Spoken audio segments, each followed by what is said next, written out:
Assalamualaikum. Waalaikumsalam warahmatullahi wabarakatuh. Lu geng baru nyampe, geng? Alhamdulillah. Oh, dari mana? Betul ya? Iya betul bener. Alhamdulillah. Alhamdulillah. Bu Nima nih ya? Geng tuh. Kosong, geng baru mungkin gagal aja, geng. Makanya ini. Aduh.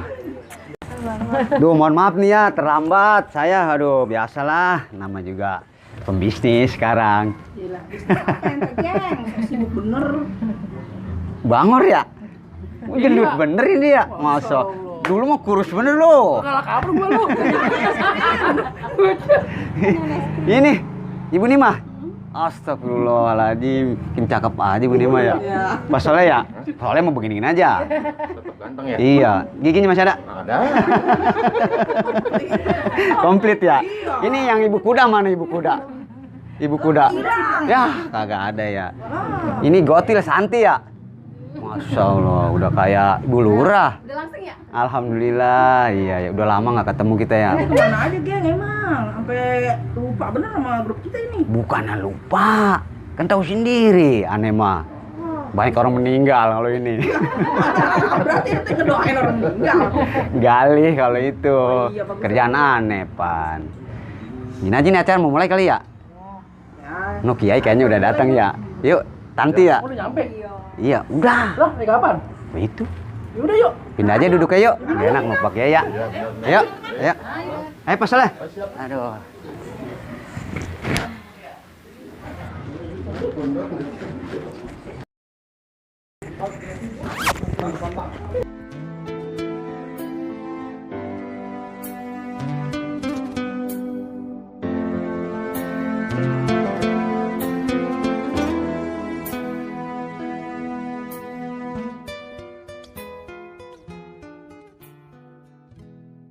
Warahmatullahi wabarakatuh.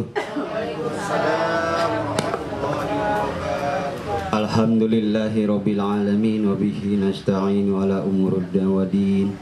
Assalatu wassalamu ala asrafil anbiya'i wal mursalin habibina wa syafi'ina wa maulana Muhammadin sallallahu alaihi wasallam wa ala alihi wa sahbihi ajma'in. Amma ba'du. Pertama-tama yang kami hormati Sohibul Bait, yaitu keluarga besar Haji Ahmad, Haji Amin bin Haji Ada atau Ibu Tina. Kita doakan semoga keluarga besar Haji Amin bin Haji Ada, itu saudara Tina, selalu mendapatkan kesehatan, keberkahan dari Allah Subhanahu wa taala. Amin amin ya rabbal alamin. Kita undang di sini ya, di acara kita insyaallah untuk mengisi acara penutupan pengajian Delta 95 Pak Ustaz.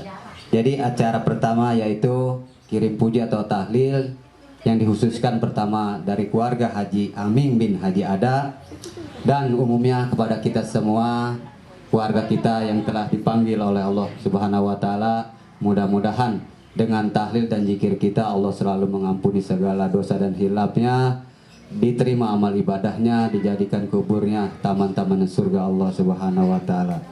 Yang kedua, sambutan dari ketua grup yang insya Allah nanti disampaikan oleh Bapak Ketua Muhammad Sunardi. Ketiga, langsung saja zikir dan tahlil dan tausiah yang insya Allah akan langsung dibawakan oleh guru kita yaitu Bapak Ustadz Masta. Dilanjut dengan doa. Acara keempat, ramah tamah. Itu aja susunan acara kita pada kesempatan yang berharga ini. Assalamualaikum warahmatullahi wabarakatuh.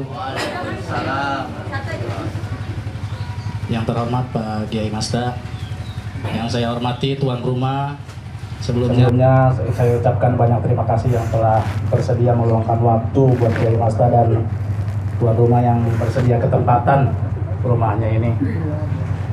berhubung waktu nggak memungkinkan buat bicara panjang dan banyak nih, langsung aja. Sebelumnya saya ucapkan terima kasih kepada teman-teman semua yang udah bersedia hadir di acara silaturahmi atau halal bihalal menjelang bulan Ramadan. Yang mana sebenarnya kita pengajian ini kan udah biasanya tiap bulan kita adakan. Kebetulan karena lagi pandemi begini, jadi kita liburkan dulu. Sebagai penutupnya juga kita bisa katakan acara ini penutup dari acara pengajian kita untuk sementara ya Pak ya. Jadi sebelumnya saya ucapin terima kasih yang sebanyak-banyaknya buat panitia nih yang udah bekerja dari kemarin, yang saya lihat muter sana muter sini walaupun sampai keder, sampai nyari-nyari minta tolong namanya ya memang ya ditinggalkan kemarin ya. Iya. Iya, buat tuan rumahnya Ibu Tina, mana Ibu Tina ya? Ada nggak orangnya? Ada dalam. Buat Ibu Noja juga nih, dua sekawan nih yang nggak terpisahkan nih. Saya ucapkan terima kasih banyak. Tepuk tangan buat Bu Noja dan Ibu Tina, kawan-kawan. Ya. Nah, saya rasa cukup segitu. Saya ucapkan lagi terima kasih yang telah bersedia hadir ataupun yang belum bisa hadir untuk saat ini. Saya ucapkan terima kasih atas sumbangsi dan partisipasinya. Assalamualaikum warahmatullahi wabarakatuh. Assalamualaikum warahmatullahi wabarakatuh. Waalaikumsalam.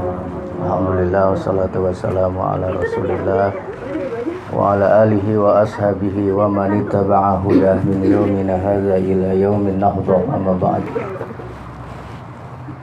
Ketua Delta 95 Bapak Sunardi, Bapak Abdul Karim, Bapak Sanudin, Bapak Hendi, Bapak Soleh, Bapak Hamid. Tanggung dikit doang sebutnya lah semua. Ibu-ibunya semua yang kagak kenal, ibu-ibunya semua.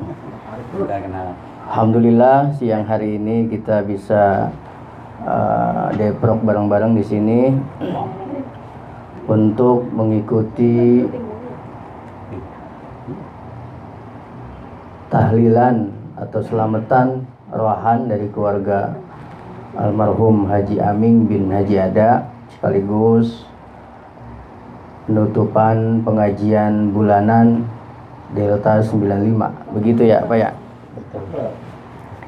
Karenanya mari sama-sama kita membaca surah Yasin, kemudian tahlil, tahmid dan zikir, dihadiahkan untuk wabil khusus almarhumah hadrati ikhwanihi minal khulafa'ir rasyidin wal anbiya wal mursalin wasyuhada wassalihin wal ulama'il amilin wal musannifin wal mukhlasin wal awliya'i salihin wal fuqaha wal muhaddisin wal qurra wal mufassirin wa jami'il mujahidin fi sabilillahi rabbil alamin wa jami'il malaikatil muqarrabin khususan sultanil awliya kudzir wabani wal arifi samadan syekh Abdul Qadir al-Jilani qaddasallahu sirrahul aziz alhamdulillahi lahumul fatihah.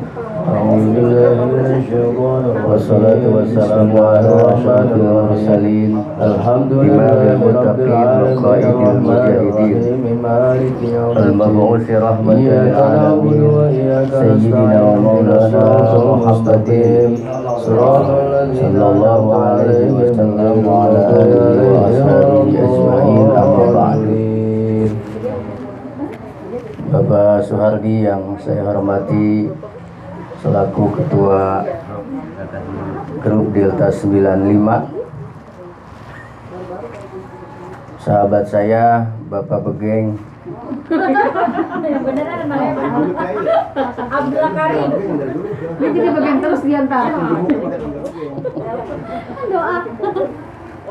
keluarga besar Delta 95 yang kagak saya sebutin atu-atu namanya, tapi insya Allah tidak mengurangi rasa mahabbah, rasa takzim, rasa hormat saya kepada sahabat-sahabat Delta 95 yang hadir pada siang hari ini.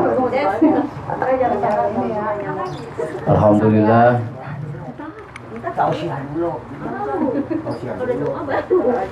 ada nggak memberakin gitu ya, kan amat kita lagi ngomong dia makan. ototin.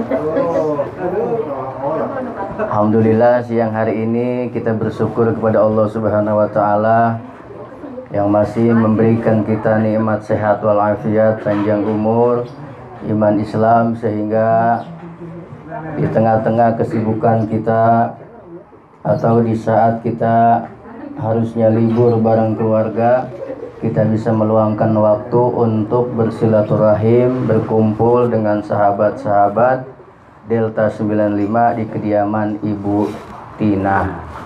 Mudah-mudahan wasilah kumpul kita siang hari ini menjadi pertanda, menjadi bukti bahwa nanti kita bakal dikumpulin bareng-bareng juga di surganya Allah Subhanahu wa taala. Ya Rabbal Alamin. Salawat ma'assalam semoga selalu tercurah limpah untuk manusia paling agung, manusia paling mulia akhlaknya, paling sayang kepada kita umatnya, paling kuat tahajudnya, paling tekun zikirnya, paling khusyuk sholatnya, yaitu junjungan baginda Nabi kita, Nabi besar Muhammad sallallahu alaihi wa alihi wasallam. Semoga kita keluarga besar Delta 95 nanti di yaumil kiamah termasuk umat beliau yang pantas dan layak mendapatkan syafaatul uzma. Amin. Amin. Ya Rabbal Alamin. Ini siang ini saya kagak ceramah, bukan ceramah ya, jangan dibilang ceramah ya. Anggap aja kita ya kongres, kongkong agak beres-beres. Anggap aja ngobrol. Karena kita umurnya selisih setahun. Kalau ini angkatan 95, saya angkatan 94 lulus SMP itu. Ini tua. Emang udah tua? Ini tua. Saya baru 25.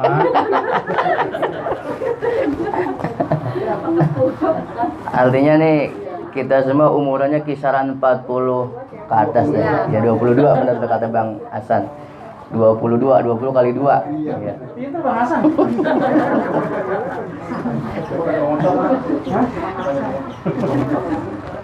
Kalau ingat ngomong-ngomong umur 40, ada hadis Nabi yang kalau saya baca hadis ini rada merinding juga saya juga ya. Jangan baca kalau ini. Sekedar ngingetin aja ini Pak ya. Kata Nabi, siapa orang yang udah masuk umur 40 tahun terus dia kagak mau ruku, kagak mau sujud, kagak mau ibadah, gitu ya. Kata Nabi, udahlah gua kagak mau ngakuin itu umat gua, kalau bahasa kita begitu. Gitu. Bahasa bodoh dah gua. Kagak cesan, kagak cesan.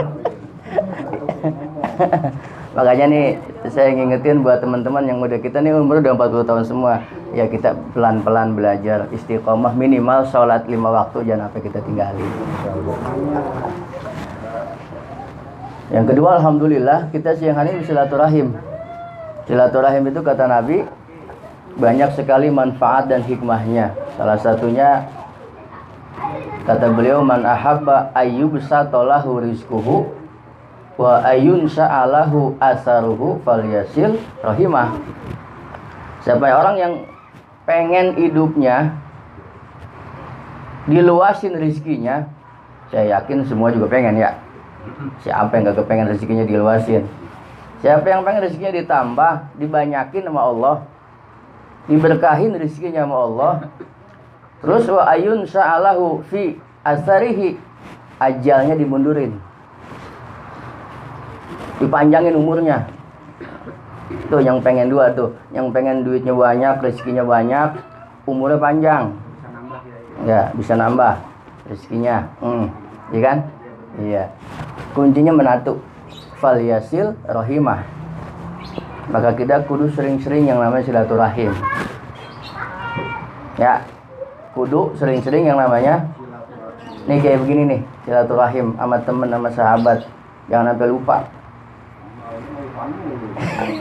Karena dengan kita silaturahim, insya Allah satu, kita mengikuti sunnah daripada Nabi kita Muhammad Sallallahu Alaihi Wasallam.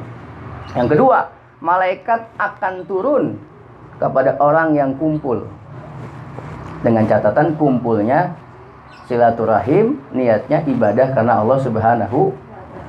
Apalagi kita kumpul begini ada pengajiannya, udah demen banget ada malaikat. Kata Nabi, orang yang kumpul silaturahim 1 jam saja, di situ ada pengajiannya, maka lebih baik daripada kita ibadah selama 1000 tahun. Atau dalam sebuah keterangan lain, kita duduk di majelis silaturahim 1 jam saja, itu lebih baik daripada kita sholat sunnah 1000 rakaat.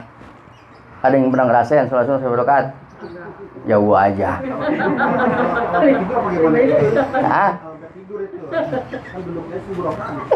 kagak apa-apa dia tidur di pengajian, dia nggak bawa apa-apa, yang penting dia datang, baik. Udah itu nilainya lebih baik daripada kita sholat sunnah 1000 rakaat. Udah jauh aja ya kita 1000 rakaat, yang tarawih 20 aja. Tak ampun-ampun. Kalau dia ada 21 jam kenyang no. Tuh. Makanya siang ini saya kagak ngomong panjang-panjang. Saya cuma pengen nyampein satu hadis yang mudah-mudahan hadis ini bisa kita amalin buat kehidupan kita. Kata Nabi, siapa orang yang pengen dapat bahagia dunia akhirat, hidupnya pengen bahagia, itu mah kita semua pengen ya. Ya. Kuncinya 3. Yang pertama, darun wasi, kita kudu punya rumah yang luas. Kita kudu punya rumah biar gede asal lega. Bagaimana? Punya rumah biar gede asal lega. Iya sih. Paham? Iya.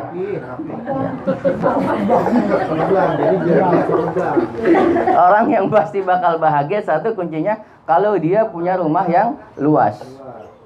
Apa maksud rumah luas? Maksud rumah luas adalah hati yang luas, hati yang lapang. Qalbun syakirun, hati yang pandai bersyukur. Orang kalau punya hati pandai syukur, orang kalau punya hati yang lapang, insya Allah hidupnya bakal bahagia. Hati yang syukur itu hati yang bagaimana sih? Hati yang selalu ingat sama Allah.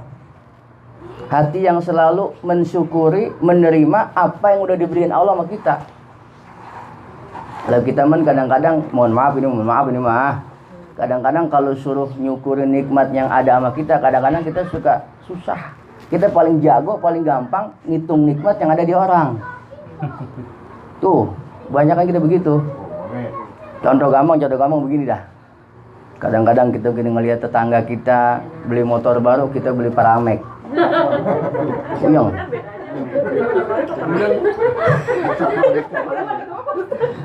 Besok tetangganya beli mobil baru masuk UGD. Di UGD nggak dengar tetangganya beli tanah 5 hektar mati.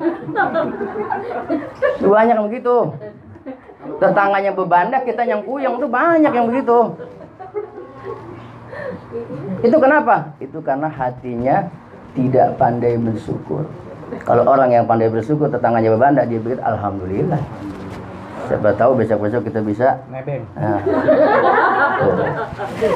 Gitu. Cuma jatuh musuh kita syukurin, syukur tak ya? Jatuh musuh tuh syukur. Jauh banget. Udah beda itu. Syukurnya beda, nggak ada bedanya. Saya nanya ngomong musuh ini yang marah ya. Ya tuh. Satu adalah orang yang pandai bersyukur. Orang kalau nggak pandai syukur, itu apa ya? Hidupnya selalu diliputi dengan kegelisahan, diliputi dengan kegalauan, diliputi dengan ketidaktenangan. Ya. Tuh dia, andilau antara dilema dan cakep. Itu salah satu penyebabnya hati yang kurang syukur. Kadang-kadang kita dalam hidup juga begitu. Kadang-kadang suka nyalahin Allah. Kita lihat kadang-kadang ada orang kagak sembahyang, kagak ibadah, tapi hidupnya sehat. Bisnisnya lancar, maju, sukses. Padahal kagak pernah puasa, nggak pernah sholat, nggak pernah ngaji. Giliran ada orang yang rajin ke masjid, rajin ke musola, demen ngaji, demen puasa. Kadang-kadang hidupnya penyakit kagak boleh berhenti. Usahanya berantakan, anaknya pada sakit tuh. Ya kalau ngeliat yang begitu kan kadang-kadang kita suka sujud sama Allah, ya Allah. Atau begitu sih. Harusnya ya Allah, orang yang banyak penyakitnya, yang kebelangsak hidupnya, yang kagak bersembayang, yang kemudian puasa. Harusnya yang sukses, yang berkah, yang rajin puasa, yang sholatnya rajin dan seterusnya. Tapi apa kata Allah? Itu mah urusan saya. Satu hari ada orang lagi jalan-jalan, dicapek, dia istirahat di bawah punasem. Tahu punasem ya? Nyender punasem, dilihat itu punasem gede amat punasem ya. Punasem gede, buahnya kecil. Bener nggak? Lagi begitu nggak jauh dari punasem itu pohon semangka. Pohon semangka, puhunya kecil, buahnya gede. Apa kata dia? Lah, kebalik ini makanya Allah ya. Kagak adil amat ya. Semangka puhunya kecil, buahnya gede. Asem, puhunya gede, buahnya. Harusnya ya Allah yang buahnya gede asem. Kenapa? Cocok sama puhunya, matching. Ngepas. Yang buahnya kecil, semangka. Lagi ngomong Allah kebalik, Allah nggak adil. Saat itu Allah buktikan kemahaadilan Allah. Tiba-tiba palanya kejatuhan buah asem. Apa dia kata? Allah kagak kebalik, Allah maha adil. Coba kalau buah asem segede semangka, penyok mana gue bisa. Ya, nggak boleh suudzon sama Allah mah. Satu lagi ada cerita di dalam kitab I'anatul Thalibin. Panjang ya kalau bacaan kitabnya nggak kelar sampai asar. Dari ringkasnya begini, ada orang datang ke rumah kiai ceritanya mah. Bapak-bapak curhat. Kiai, ya ada bapak, saya pengen curhat, mangga. Saya pengen curhat, bukan pengen minta mangga. Oh curhat, silakan. Kenapa Pak? Begini Pak Kiai. Ini kalau saya pikir-pikir rasa-rasanya Allah kurang adil sama hidup saya. Allah pilih kasih sama hidup saya. Kok begitu Pak? Iya. Kalau saya lihat teman-teman saya dulu, dari muda sampai sekarang teman-teman pada sukses. Udah pada punya rumah sendiri, udah pada punya mobil. Udah kerjanya pada enak. Lah sekarang saya, sementara saya dari dulu sampai sekarang, Masya Allah, kontrak agak berhenti. Kontraktor namanya. Kontraktor ya itu. Hidup saya kebelangsak Pak Kiai. Ini Allah nggak adil sama saya. Pak Kiai senyum-senyum aja dengar curhatan bapak-bapak itu. Agak dijawab, Pak Kiai masuk ke dalam. Balik lagi bawa tas. Isinya duit semua. Menang lihat duit. Sekoper pernah? Belum? Udah sama saya berarti. Lihat TV pernah ya? Kata Pak Kiai, Mbak nih ada duit sekoper, ambil buat Bapak. Jangan bercanda Pak Kiai, serius. Halal, halal. Buat saya, buat Bapak. Cuman syaratnya satu Pak, apa? Kaki Bapak tuh 2, saya potong atu. Mau kagak? Dia mikir harus godek. Agak mau dah. Saya tambahin duit sekoper lagi. Buat Bapak, syaratnya mata Bapak 1 saya congkel. Mau kagak Pak? Dia diem godek, agak mau. Artinya apa? Sahabat-sahabat Delta semua, nikmat Allah nih yang ada di badan kita nih. Yang ada di badan kita nih, itu kalau mau dikalkulasikan, diduitin, miliaran harganya. Kita ini kaya. Agak pantas kalau kita ngaku susah. Oi, ini ada orangnya enggak? Gak pantas kita ngaku susah, gak pantas. Kita ini kaya, makanya jangan banyak ngeluh. Syukuri apa yang Allah berikan yang ada. Insya Allah dengan bersyukur Allah janji la azidannakum, pasti aku tambah nikmat. Ini kalau kata orang pesantren, la azi itu udah pakai namanya lam taukid. Lam taukid artinya pasti. Allah sungguh-sungguh pasti aku tambah. Dengan apa catatan? Kalau kita syukur. Kalau kita nggak mau syukur, jangankan ditambah, yang ada diazab sama Allah ntar di akhirat. Artinya apa? Kalau kita ngerasa nikmat kita begini-gini aja, ngerasa kita hidupnya begini-gini aja, nggak ada perubahan dan lain sebagainya, jawabannya mungkin barangkali kita kurang syukur sama Allah. Kata Nabi, malam yashkuril qalil, malam yashkuril qalil, lam yashkuril kasir. Kalau kita nggak bisa mensyukuri nikmat yang kecil, jangan harap kita dapat nikmat yang gede. Kalau bahasa kitanya begini, kalau kita dapat ikan cerek kagak bersyukur, jangan harap dapat ikan kakap. Kalau kita nggak bisa mensyukuri hal-hal yang kecil saja, jangan pernah berharap kita dapat hal yang gede. Jadi syukur itu dimulai dari hal-hal yang kecil, yang sepele. Contoh yang gampang begini aja deh nih. Kalau pagi kan kita pasti masuk toilet nih, nongkrong kan ya, buang hajat. Kadang-kadang cuma. Kan amat kadang-kadang. Kalau pagi kan kita pasti buang air ya, iya semua pasti. Lagi inget dan pas keluar, set, enak plong. Pernah nggak terbesit di pikiran kita nih? Alhamdulillah ya Allah. Pagi ini saya bisa buang air besar lancar amat, enak amat ya plong. Ada nggak di otak, di pikiran kita kepikiran, alhamdulillah ya Allah, pagi ini saya bisa buang air besar terus lancar bener, enak bener, alhamdulillah ya Allah. Itu dari yang begitu aja kadang-kadang kita nggak kepikiran untuk bersyukur sama Allah. Kita kan tiap hari buang air selancar, kita anggap itu hal sepele, hal biasa. Entar kerasanya apa? Pas kita susah buang air besar baru kerasa. Ya Allah, apa susah amat ini? Udah menumpahkan pepaya larutan, udah habis tiga apa namanya tuh? 3 drigen, enggak tahu bebek. Udah segala obat enggak kuat, udah masuk rumah sakit, segala macam operasi, berapa juta habis. Gara-gara nggak bisa BAB. Tuh, itu hal yang sepele. Dari tubuh kita nih, hidung kita dikasih lubang hidung 2, coba lubang hidung 1. Susah napasnya kita. Kerasa kalau lagi pilek, coba napasnya bagaimana? Lubang hidung 2. Udah gitu tahu bener lagi lubangnya di bawah. Coba kalau lubangnya di atas. Ibu-ibu paling repot lagi nyembur baju hujan. Satu tangan yang ngangkatin baju, satu megangin hidung. Bener gak? Iya, hal-hal yang sepele kayak begitu tuh, yang kadang-kadang kita kagak kita sadari. Belajar kita mensyukuri hal-hal yang kecil sebetulnya.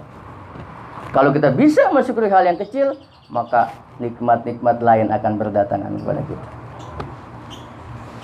Tuh, qalbun syakir, hati yang pandai bersyukur, hati yang luas.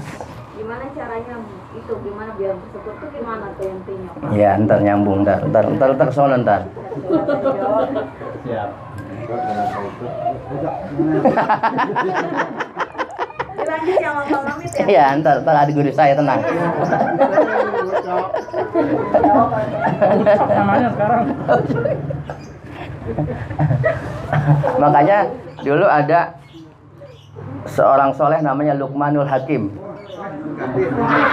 Oh iya, ada Luqman, ada Luqman. Luqman Hakim itu bukan nabi, bukan rasul, bukan, tapi rajulun soleh, orang soleh. Saking solehnya namanya diabadikan dalam Quran. Di Quran tuh ada surat Luqman, surat ke-21 ada tuh surat Luqman. Luqman itu pernah disuruh bapaknya motong B. Man, potongin B. B udah dipotong, kata bapaknya, man, ambilin daging yang paling baik, paling bagus. Sama si Luqman dikasih hati. Nih Pak. Oh iya. Terus sekarang ambilin daging yang paling busuk, yang paling jelek. Sama si Luqman dikasih hati lagi. Kata bapaknya, bapak minta daging yang paling bagus, kamu kasih hati. Bapak minta daging yang paling busuk, yang paling jelek, kamu kasih hati. Kenapa, man? Kata si Luqman, lah iya, Pak. Orang itu bagaimana hati. Kalau hatinya baik, maka semua akan ikut baik. Tapi kalau hatinya busuk, hati jelek, semua akan ikut jelek. Hati itu menentukan karakter dan sikap seseorang. Semua bersumber dari hati. Ya, hati baik, insya Allah baik perangainya. Kalau hatinya busuk, pasti akan ketahuan. Perangainya juga pasti akan tidak baik. Nah, satu hari Luqman ini sama anaknya naik keledai. Tahu keledai ya?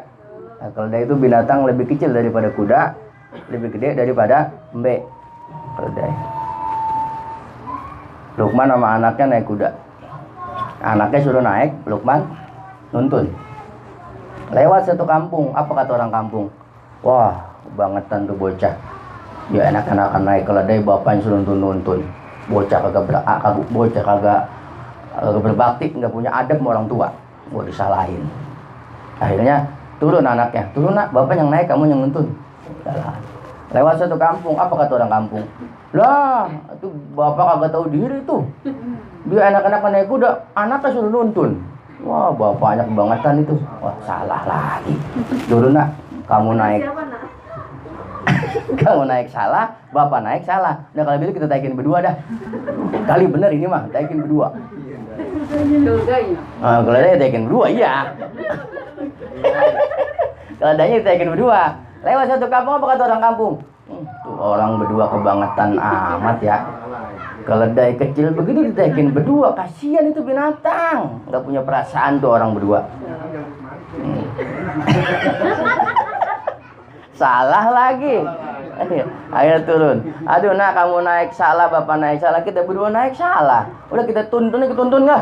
Dituntun akhirnya tuh keledai. Lewat satu kampung, apa kata orang kampung? Lah blow on itu orang.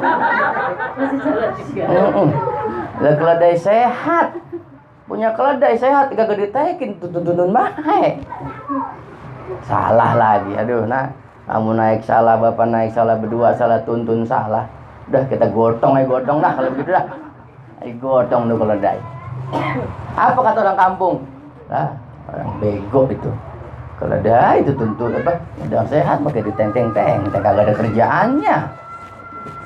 Maksudnya apa tuh? Ya begitu hidup mah.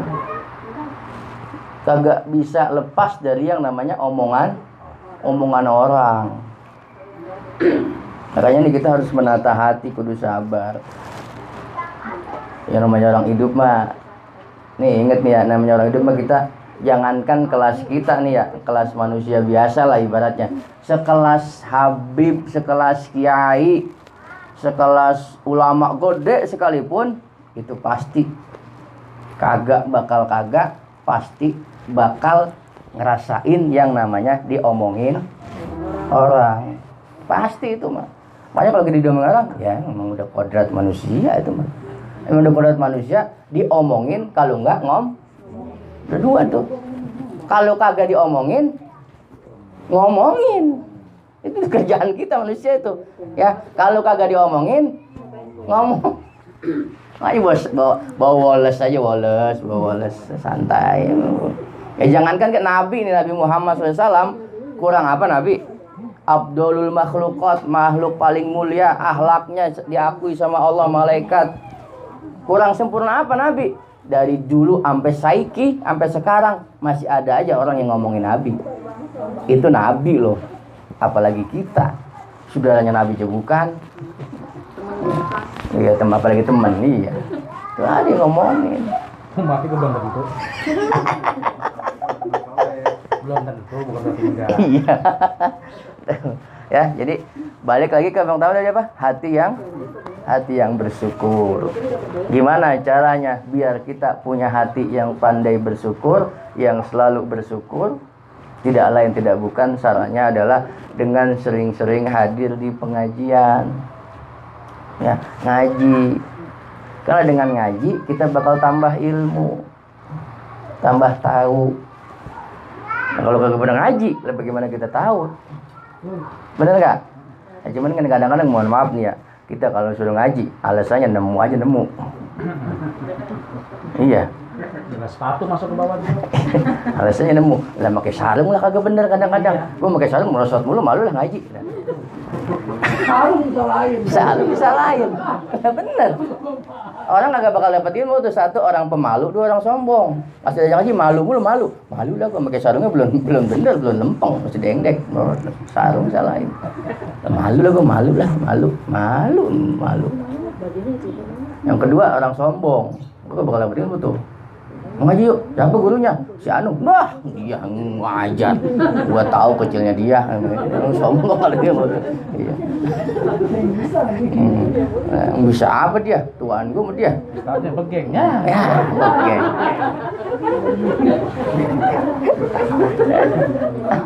Begeng. Ya gitu, orang malu, orang sombong.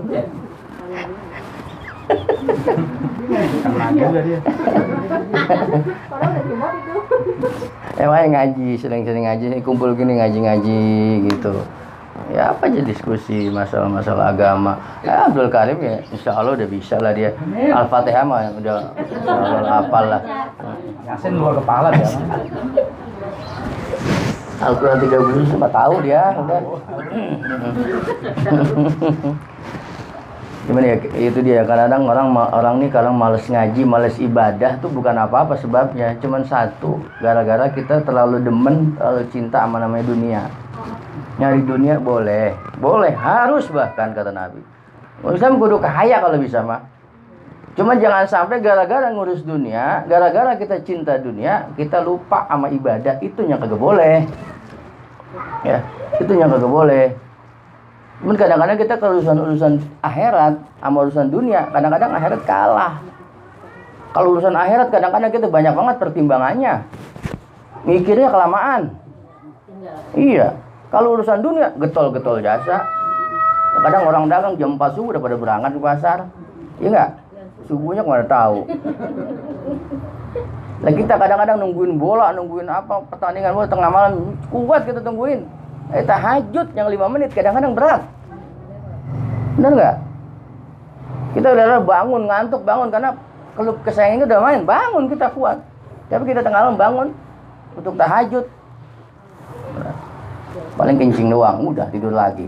Agak cebok, agak apa. Kencingnya di mana?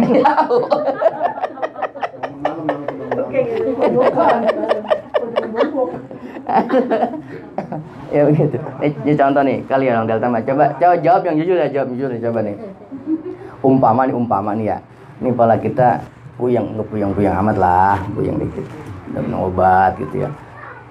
Hujan gak gede lah, gerimis. Itu di depan rumah kita ada musola, umpama ada pengajian, berangkat gak kita? Tua banget semua. Tapi hujan nggak datang ya. Enggak hujan aja terang gak datang ya? Itu lagi hujan. Hujan. Dikit lah ya. Udah hujan setiap hari puyeng ya. Tapi ini pala kita puyeng, beneran puyeng ini mah. Kedua nih. Hujannya gede, bukan gerimis, banjir sedengkul. Suruh ngambil duit 30 juta di kantor kelurahan. Kalau kagak diambil malam itu angus. Berangkat nggak kita nih? Tuh kan. Jangankan 30, 300.000 kan. Bantos aja hujan datang. Yang 300.000 yang hujan bela-belain itu begitu kita kadang. Allah. Itu jam berapa? Baru jam 12. Jam 3 ya? Ya udah jam 3 lah, lamaan. Jadi jangan banyak-banyak ngaji mah ya? Iya. Yang penting mah Kan banyakan bumong. iya. Tadi punya PR 2 lagi pakai ya. Ini tadi baru ada 3 ya. Iya. 2 lagi ntar Syawal ya. Oh iya, 2 lagi. Syawal ya. 2 lagi ntar pertemuan berikutnya. Panjang umur sehat ya. Ya, yang pertama aja dulu apa tadi? Kalau pengen bahagia, darun wasiun, punya rumah biar gede asal luas. Artinya hati yang bersyukur, hati yang luas, hati yang lapang. Karena lu biar kata segede apapun rumah, ya seluas apapun pekarangan, kalau yang punya rumah hatinya sempit, tuh rumah kerasa sempit. Pintu rapat aja. Pintu rapat aja pokoknya ya.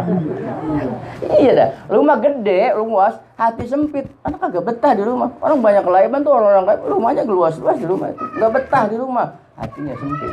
Gara-gara corona itu saya nggak boleh pada main. Tapi rumah biar kata sederhana.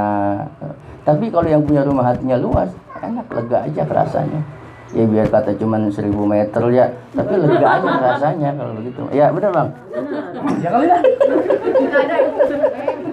Biar kata makan sama daging ya, kalau hati luas mah enak aja kayaknya. Ya kan?